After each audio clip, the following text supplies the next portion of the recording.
Okay, so this is an insane story. Are you prepared for a story rife with insanity? Here you go. This is a story about a woman named Maya Forstater. It made a lot of news yesterday because J.K. Rowling got involved. We'll get to that in a second. So Maya Forstater is a researcher on taxes. She's a tax expert. She works for something called the Center for Global Development, or rather she did. It's a think tank based in London and Washington that campaigns against poverty, according to the UK Independent. She was accused of using offensive and exclusionary language on Twitter. What did she say that was so offensive and exclusionary? This is a direct quote. Men cannot change into women. Offensive and exclusionary. To point out, men cannot magically change into women.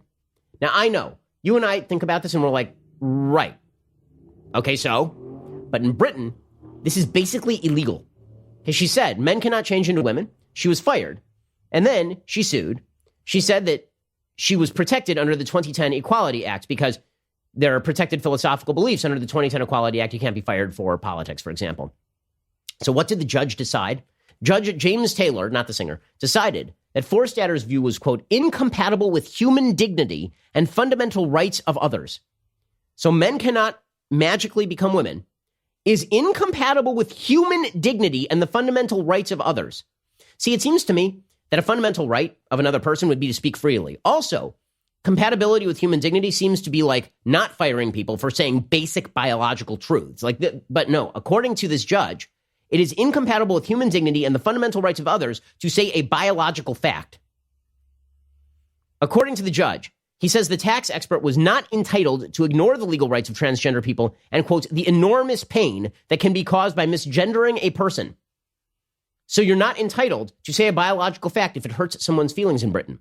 If you do that, you can be fired from your job in Britain. And by the way, this will move into the realm of hate speech, and pretty soon you'll be able to be prosecuted in Britain for, quote unquote, misgendering people. Already in New York City, by the way, the New York City Human Rights Commission ruled like 4 years ago that if a business regularly, quote unquote, misgenders people, you can be fined like $250,000 for each incident, which is total insanity. So if a man comes into your bar and you're like, hey, dude, and he's like, I'm a woman. And you're like, are you though? He can sue you, and the Human Rights Commission in New York will fine you $250,000. Okay, this is where we stand in cities in the United. I mean, by the way, it's a brute, basic violation of the First Amendment. But in Britain, it's even worse. This judge's ruling is fully insane. You ready for this? He concluded, quote, if a person has transitioned from male to female and has a gender recognition certificate, that person is legally a woman. That is not something Ms. Forstater is entitled to ignore. Ms. Forstater's position is that even if a trans woman has a GRC, she cannot honestly describe herself as a woman. That belief is not worthy of respect in a democratic society. That belief is not worthy of respect in a democratic society. I mean, the utter unbelievable gall to say that it is not worthy of respect in a democratic society to say that a document from the government does not magically change you from one sex into the other. This is utter, absolute bat bleep lunacy. It's utter lunacy. Totally crazy. I mean, that is, are you kidding me? So according to the government, this is what happens when government gets too big and too audacious and believes it can do magic. So according to this judge, the government issues a certificate. It says you are now a woman. This means that everyone is now legally obligated to call you a woman because the government said so. Do you have any idea how nuts that is? I mean, you talk about legal positivism. This is legal positivism taken to its extreme. Legal positivism is the philosophy that rights and realities don't exist absent the government stating them. Okay, this is basically like suggesting that, you know, for hundreds of years, black people were considered property in the United States. The government legally considered them property. So if you said that black person is a person, that presumably, because the government had already weighed in on it, the belief would not be worthy of respect in a democratic society. Very offensive to slaveholders. This is nuts.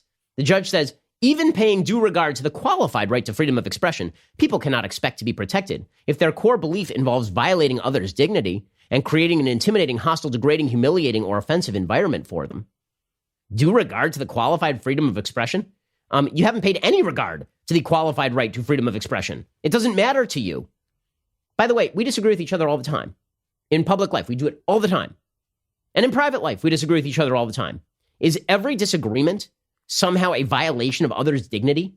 Because if so, the government is violating this lady's dignity by saying she can be fired for believing a biological fact. Okay, so why does this become such a major issue? One, it's a major issue on its own. Two, J.K. Rowling weighs in. Now, J.K. Rowling is the author of the Harry Potter series. She is way on the left. I mean, so much on the left that every so often she retcons a character. Right? Suddenly Dumbledore just becomes gay for no reason.